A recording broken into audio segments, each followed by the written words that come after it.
नमस्कार मित्रांनो. आज आपण पाहू बायोलॉजीमधला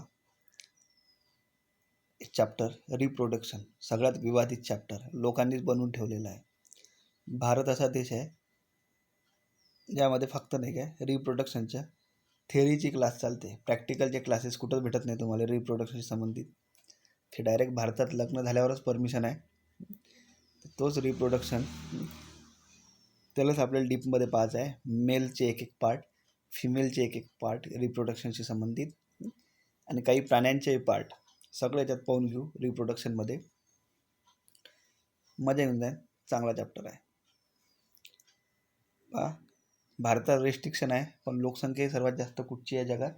भारतातलीच जास्त आहे. भारतात अजून एक गोष्ट सांगितली जाते.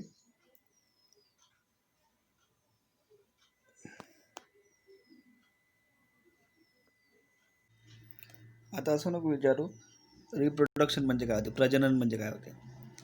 आपल्यासारखाच एखादा सजीव जर आपल्यासारखाच दुसरा सजीवाची निर्मिती करत असेल, ठीक आहे, पहिलं दिलेलं आहे, एखाद्या जातीतील सजीव त्याच जातीच्या नवीन पिढीची निर्मिती करत असेल तर त्याला प्रजनन असे म्हणतात. प्रजनन कशासाठी आवश्यक आहे? रिप्रोडक्शन कशासाठी आवश्यक आहे? एक, तुमच्या जातीची गणसंख्या कायम ठेवण्यासाठी आणि दुसरं प्रजाती नामशेष होण्यापासून वाचवण्यासाठी. पहा, रिप्रोडक्शन कशासाठी गरजेचं आहे? गणसंख्या कायम ठेवण्यासाठी आणि प्रजाती नामशेष होण्यापासून वाचवण्यासाठी. रिप्रोडक्शन या क्रियेतला सर्वात मोठा घटक कोणता आहे? तर DNA. मूलभूत क्रिया आहे DNA. रिप्रोडक्शनमधून आपण करतो काय? तर DNAची प्रत तयार करतो. पहा, ह्या जेव्हा प्रती तयार करतो ना DNAच्या, तेव्हा नाही का त्यात सूक्ष्म बदल घडून येतात. एकदम बारीक बदल घडून येते. DNAच्या प्रती नाही काय मूळ DNA सारख्याच असतात परंतु तंतोतंत जुळणाऱ्या नसतात.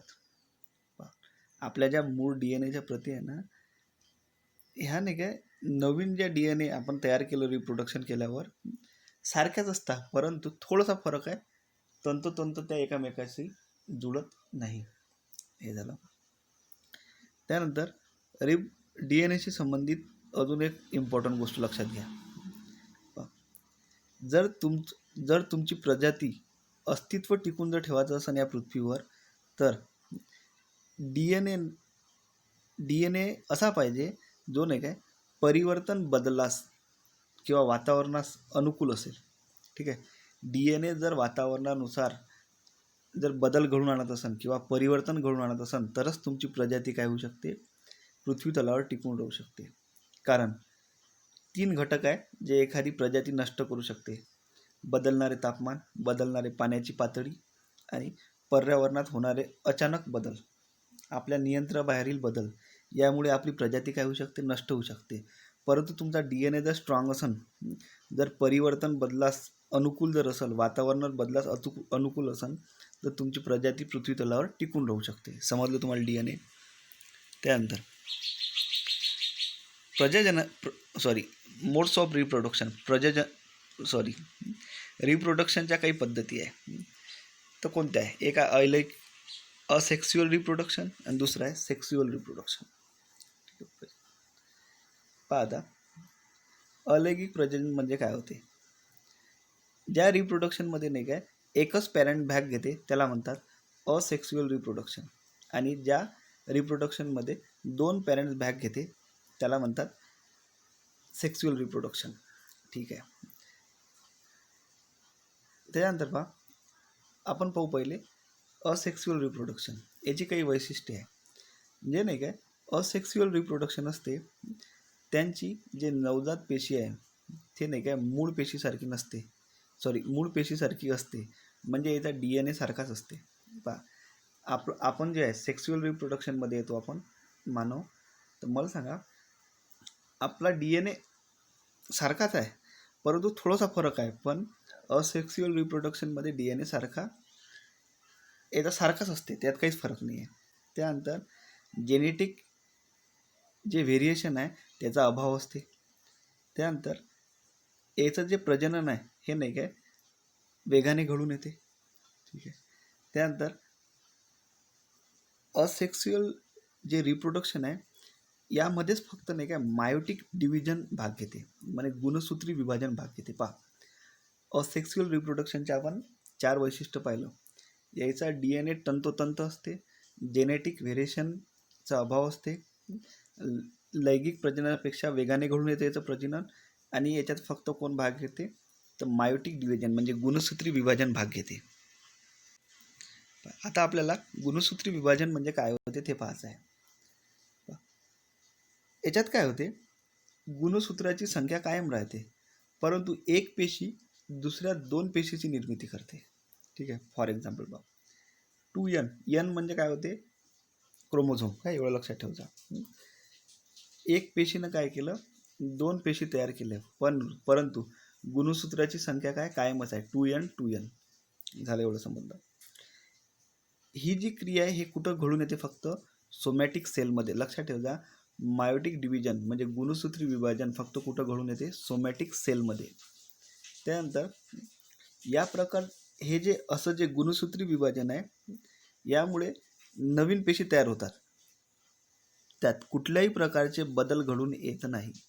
म्हणून नाही काय, जिथं नाही काय मायोटिक डिव्हिजन होते, गुणसूत्री विभाजन होते, तिथं नवीन पेशी तयार होते, परंतु त्यात कुठल्याही प्रकारचा बदल घडून येत नाही. याचं एक्झाम्पल आहे अमिबा.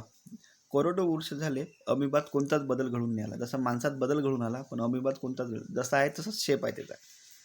त्यानंतर आपण समोरचं पाहू, एकपेशीय सजीवामधील अलैंगिक प्रजननाचे प्रकार. ठीक आहे. एकपेशीय जे सजीव आहे त्यांच्यात अलैंगिक प्रजननाचे प्रकार कोणते आहेत हे पाहू. सगळ्यात पहिले आहे बायनरी डिव्हिजन, द्विविभाजन. इथं काय होते, जेही कोणती जनक पेशी आहे म्हणजे जन्म देणारी पेशी आहे, याचं विभाजन नाही काय 2 समान भागात होते, 2 समान भागात. हे जे 2 समान भाग आहे हे विशिष्ट अक्षातून होते, म्हणजे एक असते आडवं विभाजन आणि एक असते उभं विभाजन. आडवं विभाजन बायनरी फिजनचं, द्विविभाजनचं एक्झाम्पल आहे आडवं विभाजनचं पॅरेशियम, आणि उभ्या विभाजनचं एक्झाम्पल आहे युग्लिना. लक्षात घ्यायचा. पहा, तुम्हाला विचारलं खालीलपैकी कोणती एक पेशीय अलैंगिक प्राणी आहे ज्याचं बायनरी फिजन नव्हते, तर कोणते आहे, पॅरेशियम आणि युग्लिना. त्यानंतर आहे बहुविभाजन, मल्टिपल फिजन. याचं एक्झाम्पल आहे अमिबा आणि प्लास्मोडियम. ठीक आहे. हे कोणतं आहे, मल्टिपल विभाजनचं. त्याच्यानंतर एक कलिकायन. हे पद्धत कुठं होते, ईस्टमध्ये, किन्वामध्ये. ठीक आहे. नवीन किण्व तयार होते, बडिंग, फुगवटा येते त्याच्या शरीरावर, पेशीला बराचसा फुगवटा येते. पहा, 3 प्रकार आहे एक पेशीय प्राण्यामध्ये अलैंगिक प्रजननाचे. कोणतं, एक आहे द्विविभाजन, याचं एक्झाम्पल पाहिलं आपण, युग्लिना आहे. त्याच्यानंतर दुसरा आहे पहा, एक पाहिलं आपण युग्लिना आहे उभविभाजन आणि पॅरेशियम. दुसरा आहे बहुविभाजन, याचं एक्झाम्पल आहे अमिबा. आणि तिसरा आहे कलियान, याचं एक्झाम्पल आहे किन्व, ईस्ट. त्यानंतर बहुपेशीय सजीवामधील अलैंगिक प्रजनन. आता याच्यावर कॉन्सन्ट्रेट करा. काय आहे, याचे नाही काय 3 टाईप आहे, 4 टाईप आहे. एक आहे खंडीभवन, म्हणजे त्यानंतर आहे रिजनरेशन, त्यानंतर आहे बंडिंग, आणि त्यानंतर आहे क्लोनिंग. बहुपेशीय सजीवामधील अलैंगिक प्रजनन. खंडीभवनचं एक्झाम्पल कोणतं आहे, तर आपलं जे शेवाळ आहे त्याला आपण स्पायरोगायरा म्हणतो. काय होते, जर नाही का या स्पायरोगायराला पाणी आणि पोषक द्रव्य जर मुबलक प्रमाणात मिळाली तर याची वाढ होते आणि त्याचं विभाजनही वेगानं होते. या प्रोसिजरला काय म्हणते, खंडीभवन. खंडीभवनचं एक्झाम्पल कोणतं आहे, शेवाळ. त्यानंतर रिजनरेशनचं एक्झाम्पल कोणतं आहे, रिजनरेशनचं एक्झाम्पल आहे प्लॅनेरिया. ठीक आहे. त्यानंतर मुकुलायन बंडिंग ज्याला म्हणते, याचं एक्झाम्पल आहे हायड्रा. काय होते, हायड्राची वाढ जेव्हा पूर्ण होते आणि त्याला जेव्हा पूर्ण पोषण मिळते, त्याच्याने काय शरीरावर काय होते, फुगवटा तयार होते, आणि या फुगवटाच बट असे म्हणतात. ठीक आहे. आणि या मुकुलाचे रूपांतरण हायड्रामध्ये होते. आपण पाहिलं स्पायरोगायरा जे आहे हे कशाचं एक्झाम्पल आहे, खंडीभवनचं, बहुपेशीय पाणी आहे. त्यानंतर रिजनरेशनचं एक्झाम्पल कोणतं आहे, प्लॅनेरिया. आणि मुकुला यांचं एक्झाम्पल कोणतं आहे, बंडिंग. आणि त्याच्यानंतर आहे क्लोनिंग. ठीक आहे. तर पहिले आपण याच्यात काय दिलेलं आहे ते पहा. ईस्ट, युग्लिना, पॅरेशियम, अमिबा हे सर्व कोणते आहे, एकपेशीय युनिसेल्युलर आहे. ठीक आहे. आता पहा याची हिंट दिलेली आहे, हे पेपरमध्ये विचारते. PAYE म्हणजे पॅरेशियम, अमिबा, ईस्ट आणि हे युग्लिना. ठीक आहे. त्यानंतर मल्टीसेल्युलर कोणते आहे, म्हणजे बहुपेशीय, स्पायरोगायरा, प्लॅनेरिया, हायड्रा हे आहे बहुपेशीय. त्यानंतर पहा क्लोनिंग. क्लोनिंग काय असते, एखादी प्रजाती जर नामशेष होण्याच्या मार्गावर असेल तर तिच्यासारखी हुबेहूब प्रतिकृती निर्माण करणे. कशाच्या सहाय्याने, तर DNA च्या सहाय्याने. ठीक आहे. आणि कशी, तर बहुपेशीय प्राण्याची निर्मिती ज्या प्रक्रियेद्वारे करतात त्याला क्लोनिंग असे म्हणतात. याचं एक्झाम्पल आहे डॉली मेंढी. ठीक आहे. ह्या पहिला सस्तन प्राण्याचं उदाहरण आहे. आपण डॉली मेंढी काय आहे. तुम्हाला जर विचारलं की क्लोनिंगद्वारे पहिलं सस्तन प्राण्याची निर्मिती कोणती करण्यात आली, डॉली मेंढी, 5 जुलै 1996. तिचा मृत्यू झाला 2003 आणि मृत्यूचं कारण होतं फुफ्फुसाचा दाह. कोणाची संकल्पना होती, हे इयान विल्मट यांची ही संकल्पना होती, इयान विल्मटची.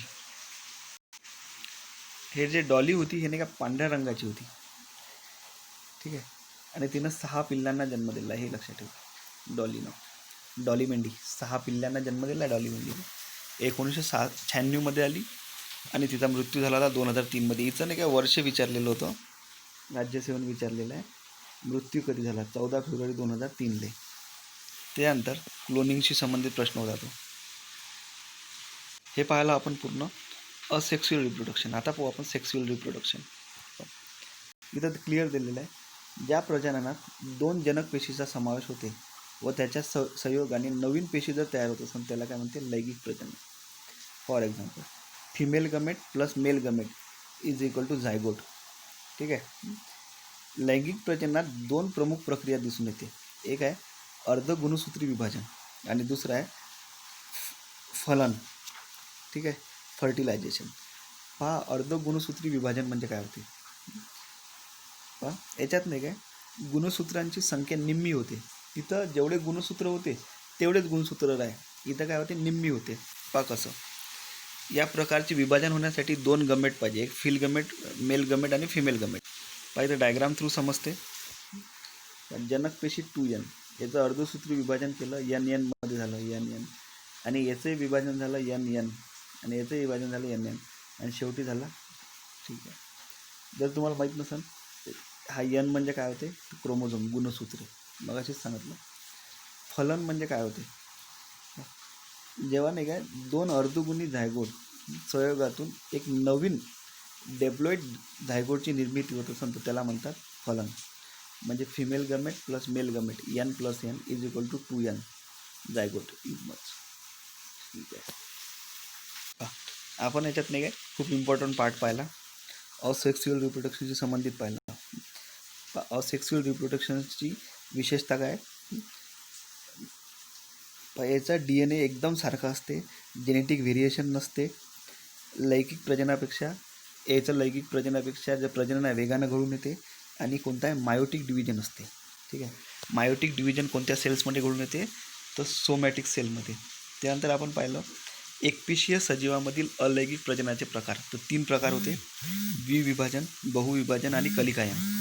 द्विविभाजनाचं एक्झाम्पल होतं पॅरेशियम आणि युग्लिना, आणि बहुविभाजनाचं काय होतं, अमिबा, प्लाझ्मोडियम, आणि कलिकायांचं होतं किन्व.